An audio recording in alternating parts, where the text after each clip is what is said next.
Greetings. Thanks to everyone for coming out to our group author reading.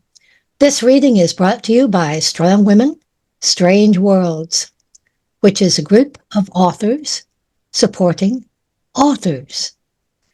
Our mission is to elevate the voices of women and non-binary authors of science fiction, fantasy, and horror through events like our bi-monthly virtual QuickRead sessions.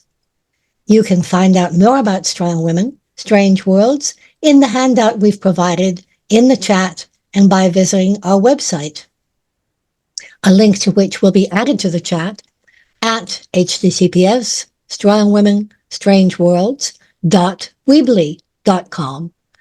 I'd also like to take a moment to thank those who have made a tip jar donation. We appreciate you so much. Mwah.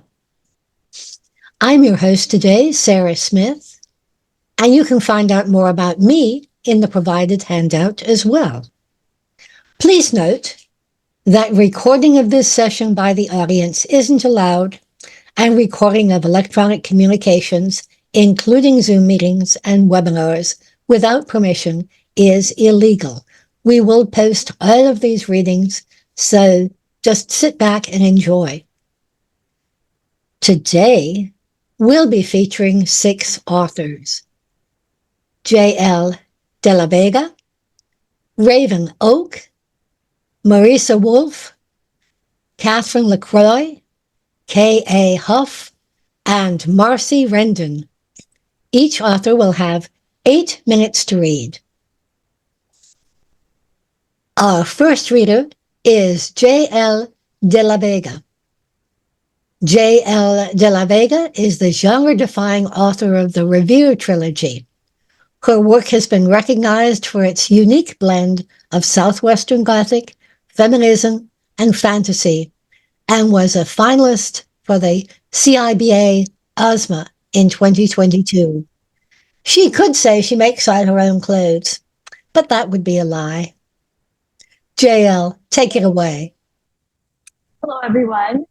Today I will be reading from Smoke Another Storm, Book 1 in the Revere trilogy.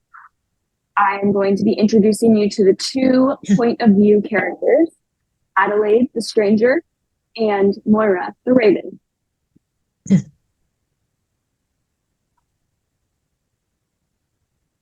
My name is Adelaide.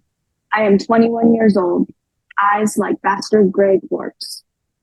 Where I come from doesn't matter, but to anyone that asks, they call me the stranger. And there's only one name you should bother knowing around here. Ours, Revere. Welcome to the Rim. 1. Adelaide. I was born with 2 shadows. One is thrown by the sun, the other is the stranger. The dried brush hugs the abandoned walls as I leave the rough grass and walk toward the fort, a thing of dust and focus. It looks dead, but there is a difference between things that are dead and those that only appear that way. 29. The number of steps I take before the fort shadow hits me. The stranger counts them for me. Few people can see her, but she's always with me, watching my back, counting my steps. It's not enough to notice details if you can't remember them later. The stranger remembers everything. She is a second pulse, sensing danger, sharp edges that frighten others. The one thing my mother managed to give me. My shoulder to the bleached wall, I listen deeper. Around me, the rim hisses behind a slow-moving wind. Behind the fort's chipped stone is silence. I drag my scarf off my face and whistle to my sister Megan, waiting down slope with the wagon. We are alone, the stranger confirms.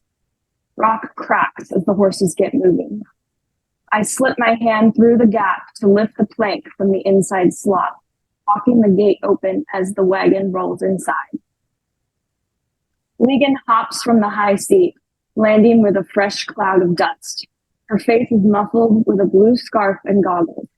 The right eye is a red sniper's lens with distance dials, a left, all-purpose amber to dull the sun. I drop the plank back into its slot and shake the gate. There will be no surprises from behind. The smuggler's cache is in the jail room. 86 crates of Exodus brand ammunition. Regan tugs at one of her buns and stabs another pin through it. And we get to carry all of them. Thanks a fartload to our favorite arms dealer, Raleigh. Regan's hair is fire red, twisted on the top of her head like two cinnamon buns. Lipstick, always black. The colors of her two moods. You're my favorite arms dealer, I say, and she flushes. The familiar tick rises in my chest with each step. It doubles when my gaze makes a pass over the other 5 doors facing the courtyard. The stranger again. I've picked through all of these rooms before, but the stranger won't let me leave here without doing it again. It's always been this way. After we get the ammo dug up and loaded, I tell her. 17 steps. I sweep open the door ahead of Regan. Bottles and piss still lurk in the corners. Another gang was here not too long ago. I drag away the flabby mattress, covering the recently disturbed dirt in the first cell. Cat! Regan tosses the shovel. The wooden lid peels back, and the tang of metal hits me. Loose dirt continues to trickle in around the ammo boxes. Rows of fresh, brass-capped lead. Heavy. Not something an unprepared bone picker just walks away with. But I look into the entire top layer of boxes to be sure no one got to this before us. Regan breathes in the gunpowder, humming as she closes her hazel eyes. Fresh. An earthy whistle scours across the wind. I go still. Did you hear that? Regan eases a hand toward the rifle on her back. Sounded like a train, but the stranger and I know better than to turn our back to a stray sound. Stay with the stash. And this is from chapter 2, Moira. Rugs and scarves draping the walls trap both the heat of the sun and the red orb lanterns. My skin prickles with sweat, a raw satin damp because of my skin. Outside, the rut of voices and wagons churn through Vantage like water off a wheel. Inside my room, flames flicker silently in various pieces of chipped porcelain. My customer's leg bounces with anticipation, and I take another deep pull off my pipe. The rose tobacco fogs the craving in my nerves, a blush sweeter than candy, in my opinion, before I expel it into the haze gathered around us. A vanity's soot-clouded mirror still catches enough light to reflect the pencil bleeding around my dark lashes. It stings when the sweat runs the makeup into my eye. My left is covered by a black monocle, and my hair spilling lopsided. It's threaded with more silver than black since last season. I've made him suffer long enough. I pluck the sprig of incense from behind my ear and twist it inside the nearest flame until the curled bark ignites red and begins to smoke. The wood spice rises through the thick air, adding a deeper layer to the myrrh. My rust gold skirt flares wide as I turn. It's what these East Bloods expect to see from a fortune teller. Drama. I like to make one foolish dream come true before we rip the rest away. The man seated at my table breathes unsteadily, his waxed mustache already wilted with the heat. The fire quartz crystal brooding inside the lanterns paint his skin prairie lace scarlet. If you're ready to begin, give me your hands. All right, so that was Smoke Another Storm, book 1 in the Revere trilogy. Book 2, Ash Like Vengeance, is currently available. Book 3 will be releasing in May of 2025. So if you like what you read, you can at least, or what you heard me read, you can at least go get the first 2 books. Thank you. Great. I noticed somebody actually bet the first book while you were reading. Oh, thank you to that person. So for the win. Yeah. Our second reader is Raven Oak. Raven Oak is best known for writing epic fantasy and space opera. She's even published on the moon. I want to hear about that, Raven. She lives in the Seattle area with her wife and 3 kitties who enjoy lounging across the keyboard when writing deadlines approach. Her hair color changes as often as her bio does. Raven, over to you. All righty. In this world, Amaskins are assassins that believe they are doing God's work, serving justice, and ridding the world of evil. They all have a tattoo that notes their membership, which is an incredibly holy order to them. Our main character, Adelaide, is meeting her adopted father and the Grand Master of the Order of Amaska because she's been given a job she does not like. And it's one that sends her back into her birth father's hands. And she has some questions. Adeline met Braddock outside and followed him as he led his horse to one of the gentler courses. There are things you must know about this job, Adeline. I know you have questions, but let me tell you what I can first. Be patient. Yes, master. Braddock turned sharp flint on her and squinted. Come now, daughter. Surely we can speak candidly. He kicked his horse into a healthy trot. Her response was to stand up in the stirrups and release the reins, her balance held mostly by her heels. The showy move was a risk with her muscles sore and body lacking sleep, but she held a twisted enjoyment in taking such a risk. When he uttered a single word, her horse shifted into a canter, and she wobbled. Her thighs ached, heavy with sleep toxins, but the feeling meant she was alive. But for how long? If she was sent into Alexander...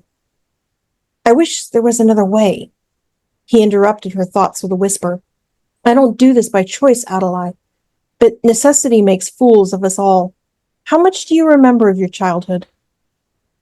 You mean my time before the order? He nodded, and she closed her eyes a moment. Brief snatches of memories. Forest. Being cold. Her mother's voice. A doll. Adelaide shook her head. Not a lot, just bits. His hands played with the black threaded circles along the reins. I've never kept it a secret from you, how you got here. You mean how that man, my birth father, sold me into slavery to keep his kingdom from war? When Braddock shifted his weight in the saddle, she sucked in a swift intake of air. Is he why I'm going back? Her father didn't answer, but she'd wait him out. They passed several Amaskins on the trail as they rounded the corner. Yes, your father ordered you home. What right does he have? He's not even my father. Adelaide, he knows our location, the order. If I don't send you home, he'll disclose it to the Boheme Senate. The entire order would be at risk. King or not, he's just a client, nothing more. He can't possibly know our location. Why even entertain this? Master Braddock shook his bald head. He sent someone directly into the order. Someone I'd not seen in a long time. When he says he knows our location, he knows. There's another reason I'm agreeing to this charade, said her master. There are rumors. People believe that your She scowled and he corrected himself. King Leon is adjusting his borders. It's not something the order gets involved in, but there are some who believe he may be gearing up for another war. True or not, if his military is accumulating land by way of dead farmers, it would be worth knowing. Braddock faced her. Go ahead. I can see the question on the tip of your tongue. Father, I understand the need to investigate this, but sending me across into that kingdom is a death sentence. Even if the king ordered me there, I'd never make it across the border. The people of Alexander would kill me before I was even allowed to reach the capital city. I can't go back there. Certainly not to a man who sold me. I want nothing to do with this. The order requires you to complete this job. Is there even a job to take? Is anyone under attack? For real? Is that a guise to force your hand? Did you ever think of that?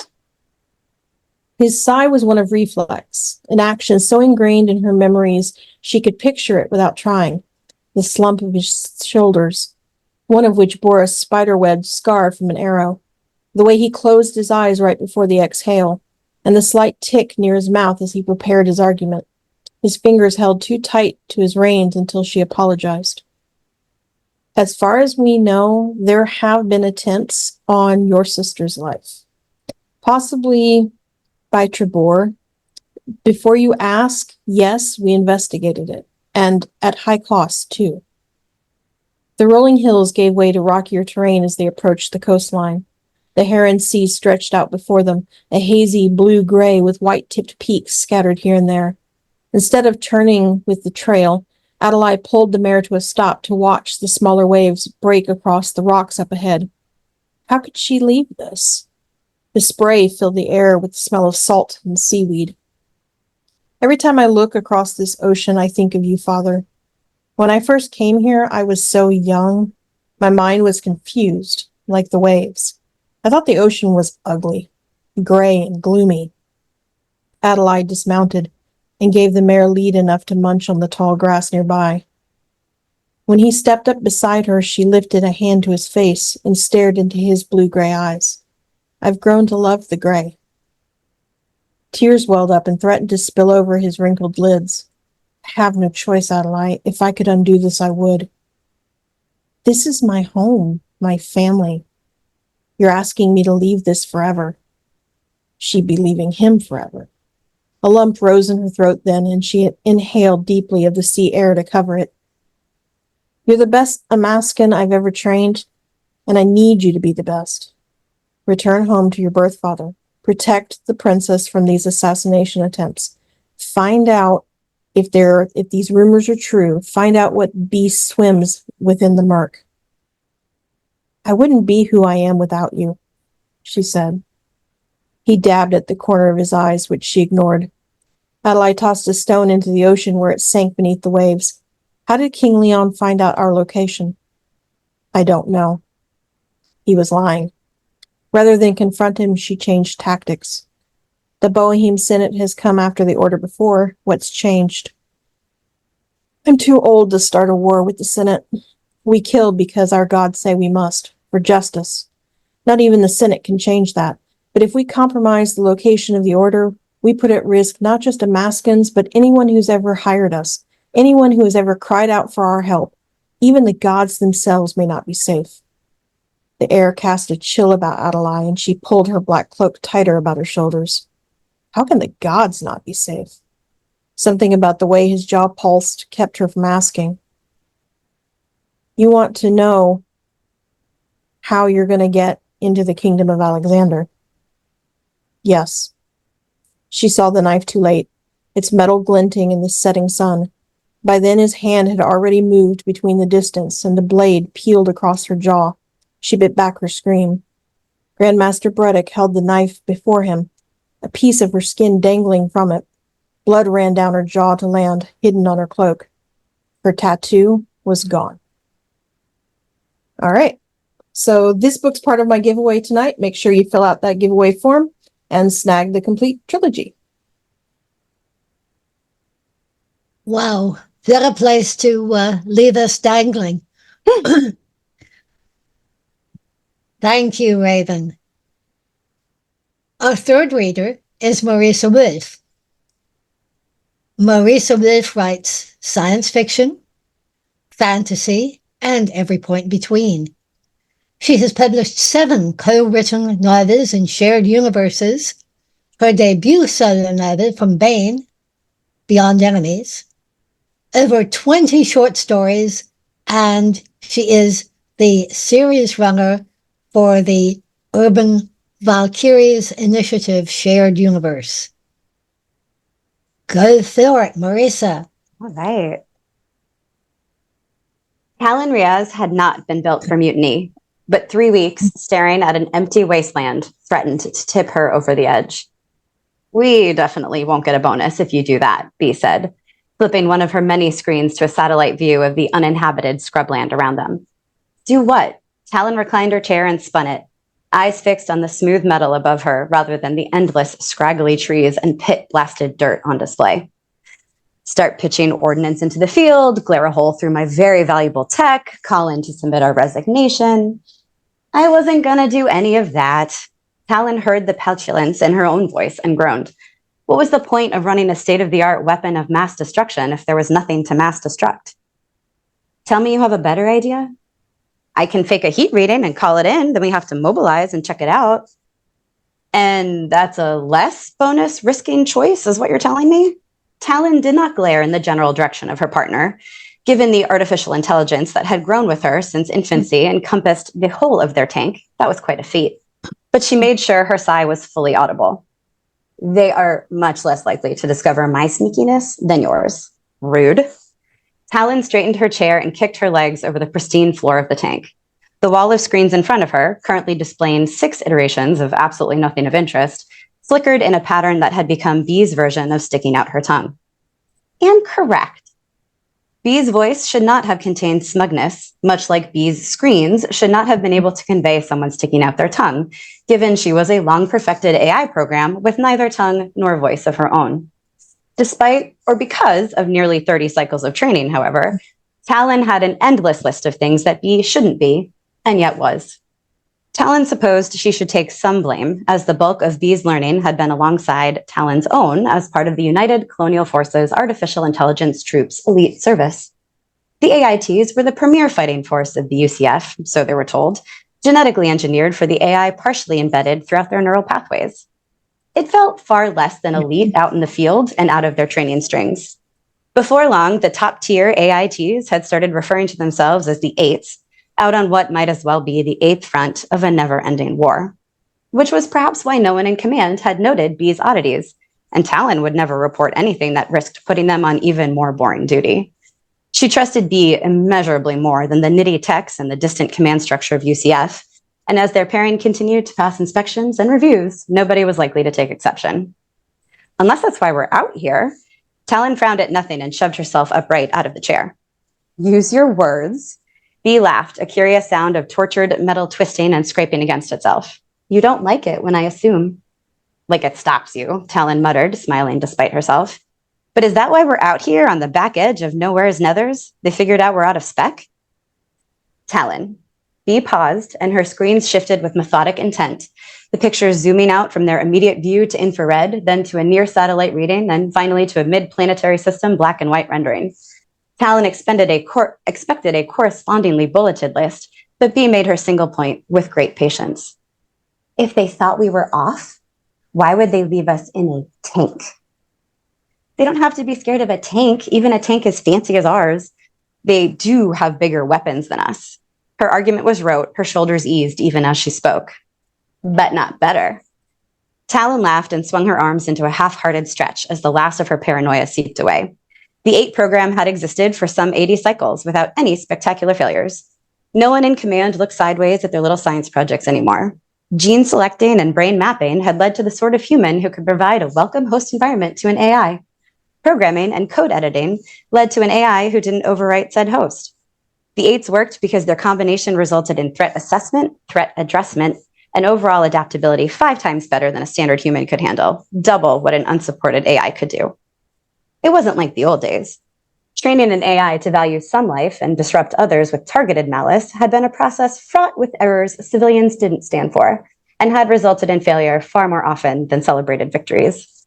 Until some genius had decided to embed those AIs in humans, trained the resultant parent extensively, and put both through a rigorous, allegedly well-researched process.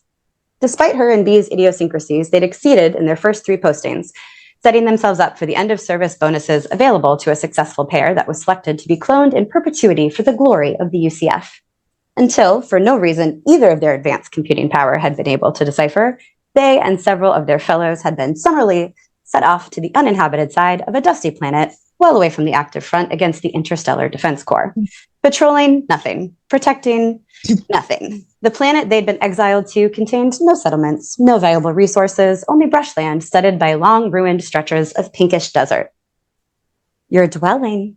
No one likes a dweller. How long do you think they'll leave us out here? She paced a handful of steps between the screens and the bench in the back that served such glamorous purposes as uncomfortable bunk, cover for storage, and cubby separating waste disposal, trailing her hands along the comms bank on each pass. Are you asking me to poke into secured channels and eavesdrop? Conjecture will do. Talon paused, ran her fingers over her bare scalp, and grinned at the screens. Besides, I know you're always listening. No telling when they're going to say the interesting stuff, Bee replied, a hint of shearing metal in her tone. Given nothing is happening, and nothing has been happening, I estimate they will leave us here for somewhere between another week and forever. Very precise, Bee. Well done. Talon stretched her neck to one shoulder, then the other, until something clicked satisfyingly at the top of her spine. Let's walk our chain one more time. Hold on. She froze for a solid second before leaping the handful of paces back to her chair. Her hands hovered over the crossbelt, not wanting to jinx anything by fastening the restraint for action that was so very unlikely to come. Her patience had frayed exactly enough for her to poke Bee for an update when their comms buzzed. Ziggy to Breezy, you on? Where else would we be? Talon muttered, spinning the chair to tap the channel open. Keitel Tagana and her AI partner Zidi had been in Talon and Bee's training class, and it was small comfort to have reunited on this endless posting. Breezy here, Ziggy. You got a hit? Zidi just pinged something? Vibrations with no corresponding data, sending coordinates. You read? We read, Bee said, her voice distant, and Talon confirmed aloud to Keitel. UCF had poured a great deal of money into ensuring AIs couldn't communicate directly with each other. The money had not been well spent, but that was something the Eights had silently agreed to keep from the general command structure, which meant in times of potential action, when a commanding officer might want to review comms leading up to an event, they were very careful about who said what to whom. Did something hit the other side of the planet? Talon asked, running through the various possibilities. We have eyes everywhere, Bee said, flipping screens to various satellite views like someone fanning the pages of a book. There's nothing. Either someone's digging really, really far down or someone's gotten really, really good at hiding from us. Talon clicked her crossbelt, swung her chair fully forward. Turrets on, weapons loaded. Confirm, Ziggy. Confirm. Weapons and turrets, good to go. Twisted trees wavered in the unrelenting wind, grasses stretched and waved, nothing new pinged the sensors, as nothing had happened for months. Vibrations ebbed and peaked for 20 minutes and revealed no further indication of their purpose or cause. Talon's hand lifted from the control panel in front of her and hovered over her belt. Fastening it had jinxed them, that much was clear, but she wasn't ready to take their weapons back. Do you think, income? The long stretch of prairie between their tank and Ziggy's exploded. That's it. Ooh. Thank you, Marisa. You're welcome. Our fourth reader is Catherine LaCroix. After spending time as a musician, baker, and wine sommelier, Catherine returned to her true loving life, the written word. She adores painting words filled with lush environments, deep characters, memorable prose, and I'm guessing cats. Catherine partners with her husband under the pen name Double Blind to write Everyone's a Cat Girl. Catherine, go for it. Hello. It's so good to see all of you. Thank you so much for coming. So I am reading an excerpt from Volume 4, which recently came out featuring Portia, who is our pirate cat girl, which is great since it's Talk Like a Pirate Day. And I didn't know that until this morning. The only important thing to understand about Nyarlia before I dive into this is that in the world of Nyarlia, there are only 4 men at any given time, and everyone else is a cat girl. So without further ado, here's Portia on deck. And you might hear the distant sounds of budgies screeching in the background. They're fine, I assure you. It felt like not a single damn fish in the ocean wanted to bite lately. Portia's bare feet hung over the dock, her fishing pole cast as far beyond the wave breaks as she could manage. Her tackle box set next to her, filled with hand-spun lures, mostly hers. 2 were by her pops, but she didn't dare use those. And a spread of different baits. Pops' harpoon rested behind her, just within arm's reach, a fisherman's sense of danger activated. 5 years it had been. She missed him every day. All time did was make it easier to fall asleep at night and leave the bed in the morning. Alona made a habit of checking in on her, bringing her food, and making sure that there were enough supplies in the house. That job should have fallen to Portia's mother, but the grief over her lost partner forced her final steps into the ocean, never to be seen again. Portia looked at her forearm and traced the fresh ink with the tips of her freehand. A traveling merchant with a background in skin painting had dropped into Knee Island a month before, offering her services and wares. It had hurt like hell, but the anchor bearing Pops' name brought her a small amount of solace that they wouldn't be apart forever. Emilio. One day the waves would carry her back to him like they had for Mom. For now, here she was, fishing beside her father's boat. She'd recently found rot at the base of the mast, but didn't have the bells or carpentry knowledge to replace it. More than likely, she'd have to cut it off, store the sail, and use the rowers they kept for emergencies full-time until she can afford a new one. Everything's gone to hell since you've been gone, Pops, Portia murmured to the boat. What in Sorce's name did the Royal Guard want with you? There was a bit of coin in ferrying girls to Sun Island, enough to pay Alona back and keep the cook fire going. She wasn't comfortable enough to make the trip to She or Ichi yet. As it was, the fish cats were crazier every time she saw them. Some even leaped out of the water and into her boat. Emilio had taught her how to spear them with a harpoon, and she could take 2 at a time now instead of finding herself overpowered by one like when she was still a kitten. Still had the scar to prove it, but if she was coming back to Ni on her own and a whole swarm attacked, she didn't stand a chance. As every day passed without a new man showing up, more and more Ni Island girls were leaving in favor of the other islands. She'd taken a handful to San, while the others preferred to wait for the monthly Nerlithet merchant ship or the heftier boats that sometimes swung by from She or Ichi. She liked the latter as it gave her a chance to talk shop with other sailors. The merchant ship usually docked on the other end of Ni Island, and she didn't have much of a reason to bother traveling that far. The sudden swelling of the waves snapped Portia from her idle daydreaming. She looked up to see a large vessel headed toward her dock, a catamaran by the looks of it. As opposed to her single-hulled boat, this one had 2 with a hell of a lot more room for passengers between them. The sailing speed was impressive despite the gentle breeze in the air. As remarkable as it was, the damn thing was headed to the same side of the dock as her sailboat. Damn it! Portia scrabbled to her feet and fervently reeled in her line. To her immense relief, fisherman's sense of danger didn't trigger, and her lure returned unharmed. She set the pole on the dock and frantically waved her arms over her head. Hey, not that side! A dark-haired girl at the wheel shielded her eyes and spotted the hopping Portia from a distance. She looked from side to side at her cackerel crewmates, pointing and muttering instructions. The boat jibed, veering against the wind and stopping a few meters from where Portia stood, perpendicular to the dock. Yuji, have we arrived? A deep voice called from below dock. Almost. Now that she was closer, Portia could see the girl's hair was a deep black that shimmered blue in the sunlight.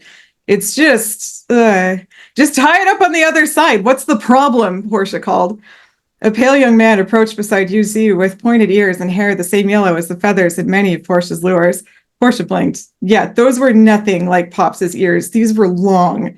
He wore polished silver armor emblazoned with a golden emblem and a red cape that flapped behind him. We took damage on our port side on our way over. One of my girls needs to check it out, Yuji called. You could have warned me that you were coming, Portia cried. Could have forgone this whole damn circus. You have quite a mouth on you for a kitten, the man stated, hysterical. I am not a kitten. She was 13, damn it, old enough to be on her own for 5 years. Just pull forward and I'll sail out and let you dock. You couldn't simply pull your canoe onto the sand? He asked, gesturing to the beach. There's plenty of room for such a tiny boat. Canoe? That would damage the rudder on my boat, you chowder-headed bastard. That insult was a favor of her father's, though it tasted bittersweet on her tongue. Just wait a damn minute. He glowered down at her, but didn't say anything else. Portia tossed her harpoon in the boat, untying it from the dock and raising the anchor. The wind was in her favor, and she opened the sail to an easy breeze. Even if it was a short spurt of sailing, the first few seconds after leaving the dock always made her heart race and set her troubles free. However, this time, it was cut short by the yellow-haired man calling out something about moving faster. Wonder how fast he'd sink in that armor. Once she'd skirted her boat around the catamaran, Yuji steered their ship into the empty dock. Portia followed soon after, retiring and anchoring herself on the opposite side. She picked up her harpoon and hopped out, closing her tackle box and collecting her fishing rod. Where's your island's man? The man in armor had collected himself and stepped away from the catamaran. A dark-skinned cackerel with long black hair tied high on her head stood behind him, the lower face hidden behind an ebony mask. Portia flinched. Dead. You're 5 years too late. Her ears twitched with irritation. What do you want with him? He sighed. Though it means nothing to you, I wish to discuss a potential pact. I see that is not to be. Too bad. No man here, just us cackerels to defend ourselves. Portia raised her harpoon to prove her worth as a fighter, though the truth was that she was still a novice compared to Emilio. This island looks abandoned. What are you defending yourselves from? Roaches, obviously, Portia snapped. And there are plenty of people still here. They just live in the cities. All right, and where is this nearest city, girl? He asked, wrinkling his nose. I'd like a meal before we leave for Sun Island. Wait, you're Sun Island's man? Kailu? Portia laughed, a sound that echoed from her belly to her throat. That's rich! The masked woman beside him narrowed her eyes, her hand shooting to the daggers at her hips. Kylo held a hand up, staying her. Why do you laugh? Every time I ferry a girl your way, the others import gush over you. You don't look like much to me. He sneered, annoyance flashing in his gaze. You will lose that tongue if you continue to waggle it. You asked! Portia let her laugh die out before continuing. There wasn't a single part of Kylo that was like her father. He had no sense of humor, no warmth in his gaze, no patience for the unexpected. Emilio had warned her about men like him. In the depths of that breakable facade, there was almost always a few chinks in the armor. Despite the frustration on both Kylo and the knife lady's faces, Portia flashed them a winning smile and readjusted the tools in her arms. I'll tell you what. Let me put my gear away, and I'll show you to Junonia. Less wandering around for you. Kylo searched her face for a long time, then nodded. If you lead us astray, Naima will take your tongue, understand? She had to stifle another laugh. Did he ever breathe in all that heavy armor? Sure, and when we get there, why don't we play some cards?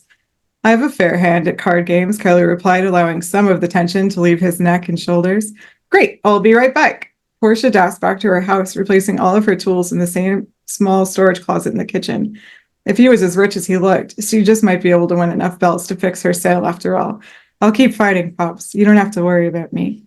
And at the end, we always do Catgirl pro tips. So for a Portia pro tip, she's talking about the card game and says, damn, I didn't expect the assassin to play too. Her sleight of hand is impossible to spot. I need to get better.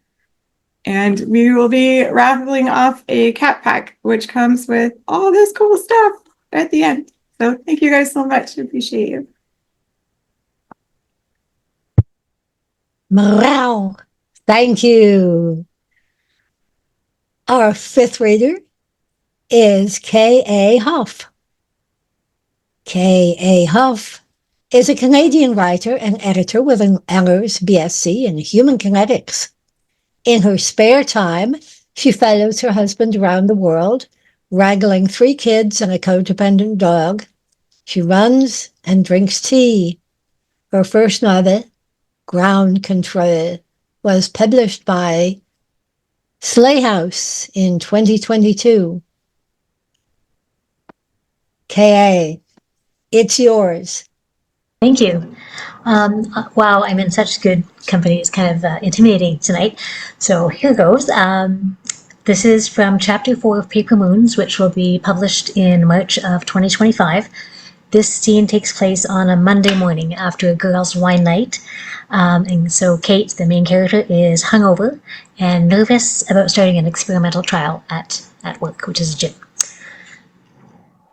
The alarm is too loud, a staticky buzz whistling over and around the newscast. More glow. Kate stretches out one arm to turn it off. She is thirsty and sweaty, headachy. The morning sun slants in through her open curtains, and she squints at the dust motes hovering in the beam of light, whimpers a little. But she showers and dresses, nibbles at peanut butter toast. Washing down her mouthful of vitamins with a fizzy analgesic, she dabs some brightening cream around her eyes and stares into their blue-gray reflection. The circles under them are not suddenly noticeably brighter, and she feels her stomach heave. Wine or anxiety, she wonders, then decides that she doesn't have the energy to care which. She flips into her vest, turned up as she vowed last night, and the first cramp catches her breath in her throat. At this higher setting, the electrical currents cause palpable whole-body twitching, but only for a moment, and she forces herself to exhale slowly as her system is tuned. The waves of contraction playing a symphony with her muscle fibers to the rhythm of an almost imperceptible tremor. Damn vests. She's been wearing one, day in, day out, since she was a baby, as has everyone who's ever lived here with any good health outcomes. Out of the frying pan, as they say. The lower gravity of this place, insufficient to maintain essential levels of bone density, meant that an external device would be needed to mimic it until humanity could evolve. Some earthen genius at Astralon worked out that managed phased tonic-clonic muscle contraction could apply enough extra force on bone shafts and growth plates to prevent the advanced, fast-moving osteoporosis and devastating fractures that plagued the first generations on this planet. Vests also solve a lot of other problems, the ones that would kill you if terminal bone frailty didn't. Their phased currents stimulate smooth muscle fibers throughout the body, strengthening them to more efficiently wring out fluids, facilitate effective venous return, lymph drainage, and digestion, all processes needed by humans to walk, talk, eat, reproduce, and contribute to a growing society. So uncomfortable as they are, it's vests for all, cycling on every 2 hours, 12 hours a day, because without it, humans as they are now can't survive here. Maybe one day. Waiting for evolution is playing the long game, time that Kate doesn't have in her lifetime. There has to be another way. With a ping, the pressure releases, and she relaxes, enjoying the too brief sensation of euphoric coolness that floods her limbs. She sighs. She gets to the gym right on time, even with a necessary stop for her extra-large coffee. The take-out cup is hot against her palm, but God, she loves when the barista spells her name right. Kate with a K is a portent of doom, but Kate with a C feels good. The rest of her doesn't. She tries to stand up straight and put a neutral expression on her face. A new receptionist, whose name she'll have to remember eventually, greets her cheerfully as Kate comes through the airlock. The young woman's open vest flaps in the resulting breeze, obscuring her name tag, and Kate grimaces a smile and waves her coffee in a way that she hopes conveys, "Let me drink this and I'll come back and chat, okay?" And not, "I can't believe you work here but don't know enough to fasten your vest." "Kate, this is for you." The receptionist leans towards her scanner, and a thin red line sweeps her golden iris. There's a beep, and she raises a thick manila envelope in front of it. After another beep, she turns the scanner to Kate. Retinal scans are standard, especially when chain of custody matters, but she flinches as the red light sears into her brain. Beep. "Here you go." The envelope is thrust into her empty hand, heavier than she expected it to be, unmarked except for her name. It doesn't need anything else to tell her what it is. She was expecting it today, but the knot in her stomach intensifies. She nods her thanks and waves her coffee cup again. Crossing the gym floor, the cavernous room is alive with its unmistakable pulse. The whirring of bikes, the pounding of treadmills, rhythmic steps of a fitness class, all of it drumming a damning beat inside her fuzzy head. There had been something odd about the receptionist, but she can't put her finger on it. Kate stops short when she sees the box sitting outside her door, printed with the Elite Athletics corporate logo, and her stomach twists again. The new uniform, too? Shit. She juggles the envelope into the crook of her other arm, then runs her free hand unconsciously down her hip, quietly grasping the side of her track pants. She had known this day was coming. Why didn't I do extra sessions 5 days a week? She had meant to start right after her fitness evaluation, right after she signed the waiver for the trial, but... With her head down, she unlocks her office. She slides the box in with her foot, tosses her bag under her desk, and lowers the envelope onto one of the piles on her desk, then nestles her coffee into the bare spot beside her monitor. Dropping onto her exercise ball, she taps the screen. It lights up, filled with an image of Humphrey, in a slightly different pose than the somehow bent-cornered photo of him that she's got taped to its edge. Prying the lid off her cup, she holds her nose over the warm steam and breathes deeply. Then, tucking her still damp hair behind her ear, pulls open her desk drawer and takes out a letter opener. Everything changes starting today. Her eyes track from the envelope to the box and back again. She'd had a month to sort herself out. And she's probably in the placebo group. She has at least a 50-50 chance of that, right? Better even. They wouldn't risk this on trainers, she tells herself. Definitely not on management. She's sure. She slits it open and pulls out her copy of the contract. Test results, clean. All scans came back normal. The gene tests came back negative. She's healthy, clear to participate. She'd already signed all the consents and waivers, has agreed to ongoing testing. Her eyes skim over the bolted parts, reminders of the requirements. Be meticulous with birth control. The NDA that she signed last month, the remuneration. And this is probably, no, definitely, a placebo. Kate takes a deep breath and withdraws one of the little gold packets from the depths of the envelope. Vitamins. Nothing more. Not glow. Glow, because glycosylated tungsten lithium oxide is too much to even conceive in her aching head. She empties the contents into her coffee, realizing that she doesn't have a spoon or a stir stick, staring blankly as it whirls on its own, brownie in motion providing the tool that her foggy brain forgot to pick up from the coffee shop. She presses her lips together, takes another deep inhale, and chooses a pen from her mug. Nobody uses them but her, so they're probably clean. Maybe? The powder disappears without a trace, and she licks off the pen, in for a penny, and snaps the lid back into place. She takes a sip. It is too hot, bitter, strong, but heavenly, and even in this first sip, she feels her headache abate. Just a little, but it does, and her heart accelerates. So that's that. Paper Moons will be released in March of 2025. There'll be a cover reveal soon, I hope. You can order it now, pre-order it on slayhouse.com. And for the other physical books from Slayhouse, they have a 15% off promo code. That's fall 2024, and I'll put that in the chat. For the giveaway, I'm giving away some ebooks of my previously published book, Ground Control. Oh dear. Ground control, there it is. And some stickers. So sign up for the